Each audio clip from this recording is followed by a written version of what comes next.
We live in a world obsessed with speed. Faster internet, instant replies, overnight shipping, hustle culture on loop, and somewhere in all that rushing, we forget to live. This isn't just about productivity, it's about presence. It's about reclaiming your life from the constant buzz, the endless scroll, the race to nowhere. In this video, we're diving into the myth of speed and the quiet power of slowing down. If you've ever felt like your mind is running faster than your feet, like you're falling behind no matter how fast you move, this is for you. Let's pause and breathe. Living slowly doesn't mean doing nothing. It means doing what matters, with your whole self. But here's the problem. The world rewards motion, not meaning. We get dopamine hits for checking boxes, not for living deeply. You could spend an entire day responding to messages, checking notifications, watching updates, and still feel empty at the end of it. Because none of that touched you. None of it asked anything real from you. Slowness is not laziness, it's depth. It's alignment. It's choosing to be here instead of rushing to get there. Let me tell you about Julian. Julian was a freelance designer living in New York. His days were full, and so was his calendar. But at night, he couldn't sleep. Not because he wasn't tired, but because his mind wouldn't stop spinning. He was moving so fast that stillness started to feel like a threat. Then one weekend, he went upstate to visit a friend. No signal, no Wi-Fi, just silence. He hated it. Then, he felt something weird. Peace. He noticed the trees, the sound of his footsteps, the way his coffee actually tasted. And when he came back to the city, he didn't want to lose that feeling. So he started slow mornings. No phone for the first hour, walks without headphones. He didn't stop multitasking during meals. The result? He wasn't less productive. He was more clear. He stopped doing 100 things halfway and started doing fewer things fully. That's the shift. Slowing down doesn't mean falling behind. It means showing up on purpose. Let's look at why this is so hard. Psychologically, we're conditioned to seek stimulation. Fast-paced media, quick wins, scrolling feeds that never end. Your brain gets addicted to novelty, and slowness feels like boredom at first. But boredom is where creativity lies. It's where clarity lives. It's where your real thoughts, the ones you've been pushing down with busyness, start to surface. If you never slow down, you never meet yourself. That's the trap. You think you're too busy to pause, but the truth is, you're too busy not to. Slowness is an antidote to chaos, not escape. But engagement, real focus, deep engagement, that's a skill you can build. Here's a framework. The 3-3-3 slow life ritual. 3 minutes of stillness in the morning. No phone, no noise. 3 mindful breaths before each major task. 3 minutes of reflection at the end of the day. Tiny acts, big shift. Because you're not just trying to slow down your schedule, you're trying to slow down your spirit. And your spirit doesn't run on to-do lists. It runs on meaning. Now let's talk about values. Most people are overwhelmed not because they have too much to do, but because they're doing too many things that don't matter. Slowing down forces you to ask, why am I doing this? Not everything deserves your energy. Not every notification deserves your attention. Not every opportunity is aligned with your purpose. When you move slowly, you start to see clearly. Clarity isn't found in the rush. It's found in the stillness after the rush. And from there, you can start to make real choices. The difference between a busy life and a full life? Intent. Let's look at the neuroscience.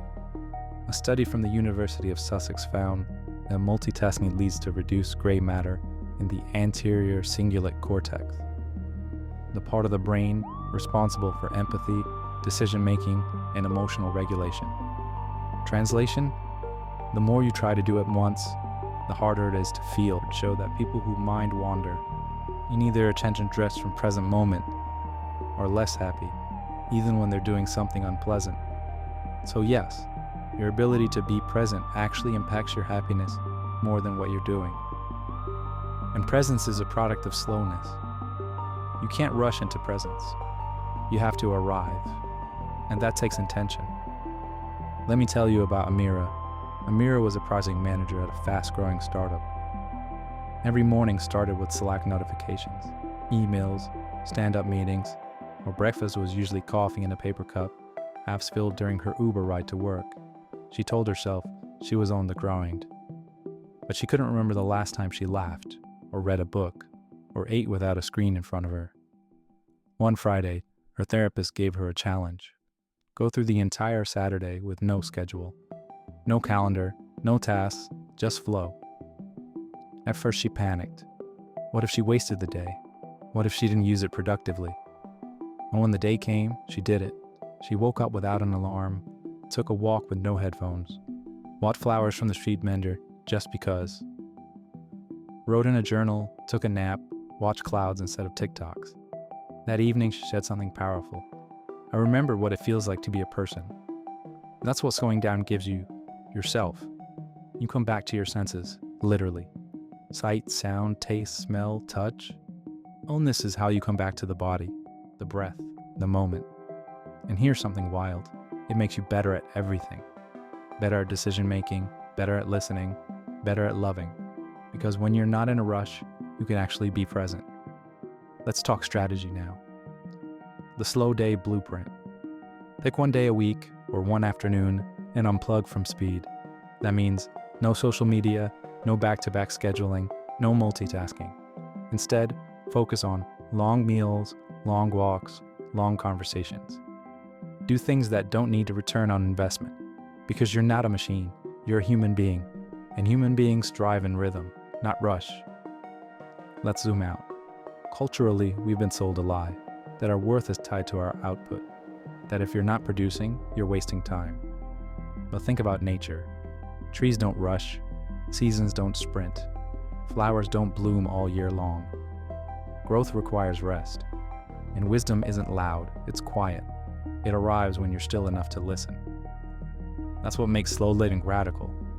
It's rebellion in a world that rewards burnout. Let me ask you something. When was the last time you felt proud of how you lived, not just what you accomplished? That's the real question. Yes, at the end of the day, you won't remember how many tasks you completed. You'll remember moments, people, peace. And peace isn't found in finishing your checklist. It's found in the space between the checklist. That walk where your mind quieted. That meal where you tasted every bite. That moment of stillness when your breath slowed down and you remembered, I'm alive. That's the point. Soul living isn't about doing less. It's about feeling more, being more. And in that being, you're reconnected with purpose. You stop chasing and start living. You begin again. Slowing down isn't just about how you spend your time. It's about how you hold your time. So people can be doing very little, but feel stressed. Others can be juggling a lot and feel grounded. The difference isn't in the activity. It's in the intention. That's why slow living isn't about quitting your job or moving to the mountains. It's about changing how you move through what you already do. For example, do you eat while scrolling? Do you talk to someone while checking your inbox? Do you start and end your day in a rush? Now ask, what would it feel like to eat in silence? What would it feel like to give someone your full attention? What would it feel like to end your day with a book instead of blue light? Small shifts, deep results. Let me tell you about Andre. Andre worked in finance, fast pace, high stress. But he made one rule for himself: no phone for the first and last 30 minutes of his day. At first, it felt like withdrawal. He didn't know what to do with himself. But soon, something clicked. In the mornings, he started journaling, stretching, drinking coffee slowly. In the evenings, he listened to music, talked to his wife, and reflected. Those 60 minutes changed everything. He said it was like finding an island in the middle of a storm. And that's the key. You don't have to escape your life to slow down. You have to enter your life differently. Start where you are. Right now, try this. Take one full breath in, slow and deep. Exhale, longer than the inhale. Notice how that one breath shifted your body. That's presence. It's always available, but you have to choose it. And like anything, it gets easier with practice. Let's bring it home with a challenge. The 5-day slow living reset. Day 1, no phone for the first hour of your day. Day 2, one task at a time, no multitasking. Day 3, eat one meal in complete silence. Day 4, take a walk with no destination and no headphones. Day 5, end your day with 10 minutes of reflection or journaling. Not forever, just 5 days. See how you feel. You might notice more peace, more energy, more clarity. Or maybe you'll just remember what it feels like to breathe without rushing. Either way, you'll prove to yourself that you can live differently, that you deserve to live differently. Because life isn't meant to be a blur. It's meant to be lived, fully, slowly, intentionally. And in a world that never stops moving, the bravest thing you can do is pause. And if you need permission to live more slowly, consider this it. You don't have to earn your rest. You don't need to justify your pace. Slowness is not something to apologize for. It's something to protect. Because when you move slowly, you notice more. You hear the things people don't say. You feel the weight of your own thoughts.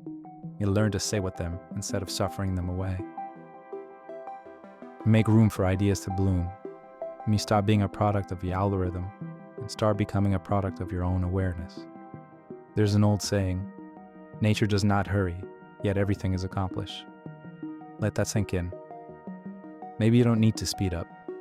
Maybe you need to trust that what matters will find you if you're moving slow enough to receive it. Let's end with one more story. This one's about Olivia. Olivia was a teacher who always prided herself on being efficient. Her students loved her, but she felt drained, like she was always getting from an empty cup. Then one summer, she stopped filling every hour with tasks. She sat by the window more, watched birds, started painting again, even though she hadn't since college. And when the school year started back up, something had changed. She had energy, not from coffee, but from clarity. She started her days with breath work, took time between classes to reset, let go of being perfectly on all the time. Her students noticed. You feel more here, one said. That's a power of presence. People can feel it, and so can you. So let's recap. Living slowly is not laziness. It's choosing presence over productivity. It's feeling more instead of doing more. It's aligning with your values, not your notifications. Slow is not weak. It's strong. Because it takes strength to go against the current. To move at the speed of your soul when the world wants you to sprint. So this is your reminder. You don't have to keep up. You just have to come back to your body, your breath, your moment. The life you want isn't hiding in the rush. It's waiting in the pause. Watch the next video, but maybe watch it slowly.